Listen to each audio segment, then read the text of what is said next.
Iran साहब जल्दी चले। क्या हुआ? ईरान साहिबा आजाद साहिबा के कमरे में गई हैं। जल्दी चले, कहीं घर में तूफान ना आ जाए।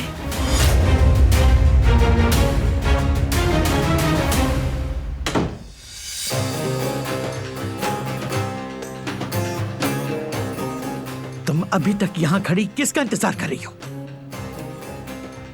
मैं अपनी बात पूरी करके यहाँ से जाऊंगी। या अल्लाह सब्र दे। आप यहाँ मुझे खून खराबा रोकने के लिए लाई थी। खून के बदले आपने मुझे मेरी फैमिली से अलग कर दिया, मेरी शादी करवाई, वो भी मुझसे पूछे बगैर। आपने बदतमीज!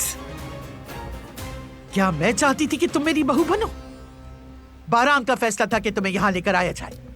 हर रोज वो तुम्हारा सुर्ख चेहरा देखकर हमसे मज़ाहिमत करने लगा है। लेकिन मैंने ये शादी करने के बारे में कभी सोचा नहीं था। ये बात आप भी जानती हैं। मेरे बहुत से ख्वाब थे, लेकिन ये जिंदगी, मुझे और अपने पोते को अनचाहे रिश्ते में बांध दिया आपने।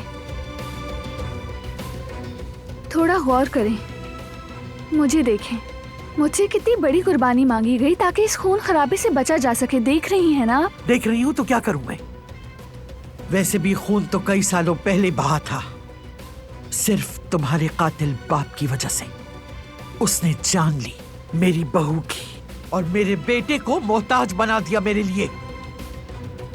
आपने सही कहा, मेरे बाबा मुजरिम हैं, लेकिन आज और कल में क्या फर्क है? उन्हें भी तो जानवरों की तरह पीटा गया ना। तो तुम यहां मुझसे आकर हिसाब लेने आई हो?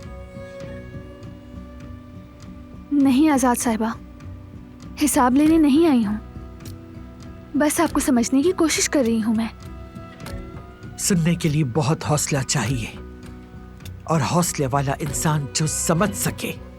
लेकिन मुझे नहीं लगता कि तुम में कोई ऐसी खूबी है, तो इसलिए तुम्हें समझने की जरूरत नहीं। अब यहां से दफा हो जाओ। हाँ, एक बात याद रखना, तुम्हारा वो कातिल बाप अपने लिए दुआ मांगे। अगर मैं फिर से उसके साथ इंसाफ करूं तो सोच ले, अगला घूंट पीना भी मेरे लिए हराम होगा। तुम्हारे कातिल बाप ने कितने लोगों की जानें ली हैं। मेरी बहू जिसको उसने कब्र तक पहुंचा दिया, और फिर मेरा वो बेटा जो जिंदगी भर का मोहताज हो गया, तुम्हारे बाप ने किया। उसे जिंदा रहने का हक नहीं, उसे कोई हक नहीं। अब यहां से दफा हो जाओ फौरन। मैं तुम्हारी शक्ल नहीं देखना चाहती।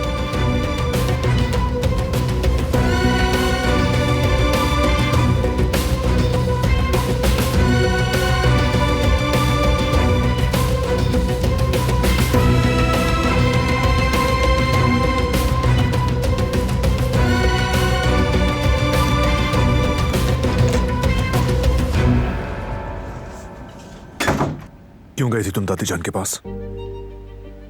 तुमने तो मुझे नहीं बताया, मुझे खुद पता चल गया।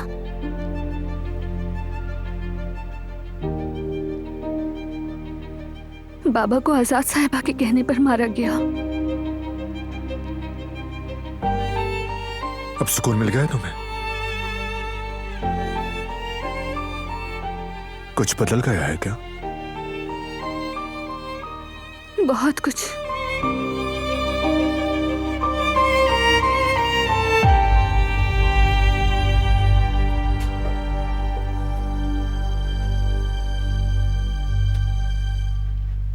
वो कहानियाँ अधूरी जो न हो सके कि पूरी, उन्हें मैं भी क्यों सुनाऊं, उन्हें तुम भी क्यों सुनाओ।